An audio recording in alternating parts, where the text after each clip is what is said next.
দেশ এখন একটা গুরুত্বপূর্ণ বাঁকে আছে। আগামী নির্বাচন অনুষ্ঠিত হবে একই দিনে, জাতীয় সংসদ নির্বাচন এবং গণভোট। সংস্কারের জন্য গণভোট আর সরকার গঠনের জন্য সাধারণ নির্বাচন। 12 তারিখের এই নির্বাচন নির্বিঘ্ন হোক, সুন্দর হোক এবং গ্রহণযোগ্য হোক, আমরা এটা দোয়া করি। আজকে এই বিষয় নিয়ে আমরা আলাপ আলোচনা করেছি এবং আমরা এটাও বলেছি, প্রিয় দেশের স্বার্থে অতীতে আমরা একসাথে কাজ করেছি, আগামীতেও দেশের স্বার্থে ইনশাল্লাহ আমরা একসাথে কাজ করব।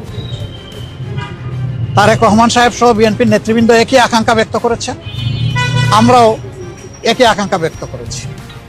এমনকি আমরা এটাও বলেছি যে 5টা বৎসরের জন্য জাতির স্থিতিশীলতার স্বার্থে একটা